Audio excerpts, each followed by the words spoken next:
Welcome to यामिनीज पाठशाला। आप सभी का यामिनी पाठशाला में स्वागत है। आज हम डिस्कस करेंगे बस्ती के भेद के बारे में कि बस्ती के कितने भेद होते हैं, किन किन आधार पर बस्ती को कितने भागों में बांटा जाता है, अर्थात उनका किस प्रकार से प्रयोग किया जाता है। तो इन सभी के बारे में आज हम इस वीडियो में डिस्कस करेंगे। तो शुरू करते हैं आज की क्लास बस्ती के भेद। सबसे पहले अगर हम बस्ती के भेद की बात करें तो बस्ती को अलग अलग प्रकार से अलग अलग आधार पर कई भागों में विभाजित किया गया है। सबसे पहले आता है द्रव भेद से। द्रव भेद का तात्पर्य है कि द्रव भेद से बस्ती जो होती है, यानी बस्ती में कौन से द्रव का प्रयोग किया जा रहा है, वो स्नेह द्रव्य है, कषाय द्रव्य है। इस तरीके से बस्ती दो प्रकार की होती है, निरूह बस्ती और अनुवासन बस्ती। ठीक है, अगर निरूह बस्ती की हम बात करें तो निरूह बस्ती के अंदर किसका प्रयोग किया जाता है, इसमें क्वाथ की प्रधानता होती है, अर्थात इसमें किसका प्रयोग किया जाएगा, क्वाथ का प्रयोग किया जाएगा बस्ती देने के लिए। ठीक है, इसलिए इसे क्या कहते हैं, निरूह बस्ती। इसके अलावा ये क्या करती है, आपकी आयु का स्थापन करती है, इस कारण से इसका दूसरा नाम क्या होगा, आस्थापन बस्ती। और ये क्या करती है, शरीर का रोहण करती है। ठीक है, शरीर का क्या करती है, रोहण करती है, इस कारण इसे निरूह बस्ती कहा जाता है। तो इस प्रकार से ये तो हुई निरूह बस्ती। फिर आती है अनुवासन बस्ती, अर्थात ये इसी का उल्टा। निरूह बस्ती में तो क्वाथ का प्रयोग किया जा रहा था, इसके अंदर स्नेह का प्रयोग किया जाता है। ठीक है, इसके अलावा ये क्या करती है, आपके शरीर में स्निग्धता पैदा करती है, स्निग्धता लाती है, इस कारण से हम क्या कहते हैं, स्नेह बस्ती भी कहते हैं। तो इस तरीके से द्रव भेद से दो बस्ती होती है, निरूह बस्ती जिसमें क्वाथ का प्रयोग किया जाता है और अनुवासन बस्ती जिसमें स्नेह द्रव्यों का प्रयोग किया जाता है। ये तो हो गए द्रव्य भेद से। अगली आती है अधिष्ठान भेद से, अर्थात जो बस्ती आप दे रहे हैं उसका अधिष्ठान क्या है, वो कहाँ जाकर रुकेगी, है ना, एक तरीके से उनके रहने का स्थान क्या है। उस भेद से बस्ती जो होती है वो चार प्रकार की होती है, पक्वाशयगत बस्ती, गर्भाशयगत बस्ती, मूत्राशयगत बस्ती और व्रणगत बस्ती। अर्थात पक्वाशयगत बस्ती का अर्थ होता है कि जो बस्ती गुदा मार्ग से दी जाती है और उसका जो अधिष्ठान होता है वो पक्वाशय होता है, उसे हम क्या कहते हैं, पक्वाशयगत बस्ती कहते हैं। दूसरी आती है गर्भाशयगत बस्ती, अर्थात जिस बस्ती को योनि मार्ग से दिया जाता है और उसका जो अधिष्ठान होता है वो गर्भाशय होता है, इस कारण से हम गर्भाशयगत बस्ती कहते हैं। मूत्राशयगत बस्ती, अर्थात जिस बस्ती को मूत्र मार्ग से दिया जाता है और उसका जो अधिष्ठान होता है वो मूत्राशय होता है, उसे हम मूत्राशयगत बस्ती कहते हैं। और व्रणगत बस्ती, अर्थात शरीर में कहीं भी व्रण जब आपको हो जाता है और व्रण के ऊपर जो बस्ती दी जाती है उसे हम क्या कहते हैं, व्रणगत बस्ती कहते हैं, जिससे व्रण का रोहण और रोपण होता है, तो इसे हम क्या कहेंगे, व्रणगत बस्ती। इस प्रकार से अधिष्ठान भेद से चार प्रकार की बस्ती मानी गई। ठीक है, अब पक्वाशयगत बस्ती आपको विबंध, अग्निमांद्य, अर्थात पक्वाशय से रिलेटेड जो भी डिजीज होगी उसके अंतर्गत आपको पक्वाशयगत बस्ती दी जाएगी।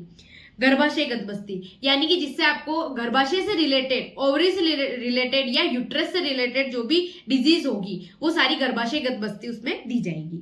अगर मूत्र मार्ग में या फिर मूत्राशय में कोई प्रॉब्लम होगी या मूत्र रोग किसी प्रकार का होगा तो उसके अंतर्गत मूत्राशयगत बस्ती दी जाएगी। और किसी भी स्किन डिजीज में या व्रण जब बन जाता है शरीर पे तो व्रण के रोपण के लिए जो बस्ती दी जाएगी वो व्रणगत बस्ती दी जाएगी। इस प्रकार से ये चार प्रकार की होती है।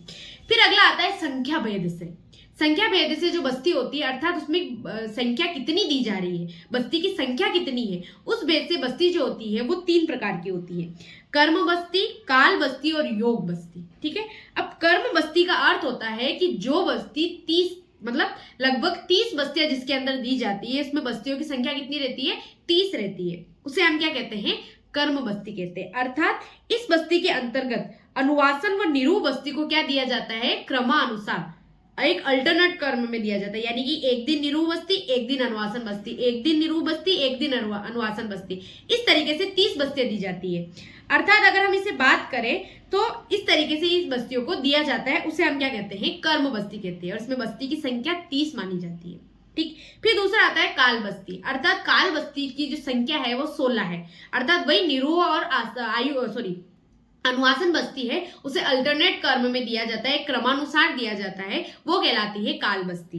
फिर आती है योग बस्ती। योग बस्ती के अंतर्गत 8 बस्तियां दी जाती है और इसे भी निरूह और अनुवासन को क्रमानुसार दी जाती है, उसे हम क्या कहते हैं, योग बस्ती। इस तरीके से संख्या भेद से 3 प्रकार की बस्तियां हैं, कर्म बस्ती, काल बस्ती और योग बस्ती। कर्म बस्ती के अंतर्गत 30 बस्तियां, काल बस्ती के अंतर्गत 16 बस्तियां और योग बस्ती के अंतर्गत 8 बस्तियां दी जाती है। अगर हम किसी विशिष्ट बस्तियों की बात करें तो कौन कौन सी विशिष्ट बस्तियां होती है, जैसे यापन बस्ती। यापन बस्ती का अर्थ होता है कि जब बस्ती से कोई उपद्रव उत्पन्न हो जाता है। अगर आप किसी को बस्ती दे रहे हो, निरू बस्ती दे रहे हो, अनुवासन बस्ती दे रहे हो, मात्रा बस्ती दे रहे हो, तो ऐसे में क्या होता है, कोई उपद्रव उत्पन्न हो जाता है, कोई कॉम्प्लिकेशंस उत्पन्न हो जाती है, तो उसके निवारण के लिए जो बस्ती दी जाती है वो क्या कहलाती है, वो यापन बस्ती कहलाती है। ठीक है।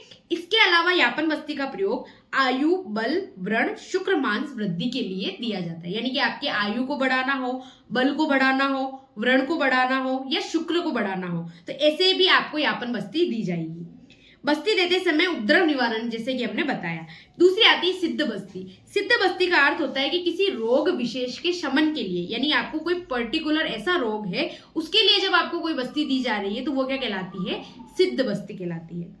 फिर आती है प्रास्तिकी बस्ती, अर्थात जो प्रासत प्रमाण में दी जाती है, अर्थात 8 तोला या एक प्रासत में एक निश्चित मात्रा में जो बस्ती दी जाती है उसे हम क्या कहते हैं, प्रास्तिकी बस्ती कहते हैं। उसी प्रकार द्वादश प्रास्कृति, यानी कि उसके अंदर बस्ती द्रव का जो प्रमाण होगा, उसका जो वेट होगा, ऐसा कहे कि वो कितनी मात्रा में दी जाएगी, तो 12 प्रतिशत है तो वो द्वादश प्रास्तिकी बस्ती कहलाती है। फिर आती है तीक्ष्ण बस्ती, अर्थात जिसमें तीक्ष्ण द्रव्यों का प्रयोग किया, जैसे क्षार, लवण, उष्ण तीक्ष्ण द्रव्यों का जिसके अंतर्गत प्रयोग किया जाता है वो क्या कहलाती है, तीक्ष्ण बस्ती कहलाती है। फिर आती है मृदु बस्ती, अर्थात जिसके अंदर सौम्य औषधियों का या फिर शीत औषधियों का या शीतल औषधियों का जिसके अंतर्गत प्रयोग किया जाता है वो क्या कहलाती है, वो कहलाती है मृदु बस्ती। अर्थात ये हीन बल वाले रोगियों के लिए महत्वपूर्ण या हीन बल वाले रोगियों के लिए दी जाती है, जो बस्ती को सहन नहीं कर पाता या फिर जो तीक्ष्ण बस्ती को सहन नहीं कर पाता, उसके लिए मृदु बस्ती दी जाती है।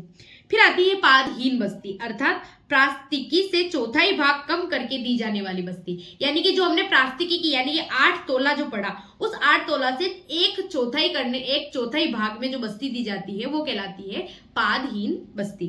फिर आती है पिच्छा बस्ती। पिच्छा बस्ती का अर्थ हुआ जो पिच्छिल गुणयुक्त होती है, जिसके अंदर पिच्छिल गुणयुक्त द्रव्यों का प्रयोग करके जो बस्ती दी जाती है उसे हम क्या कहते हैं, पिच्छा बस्ती कहते हैं।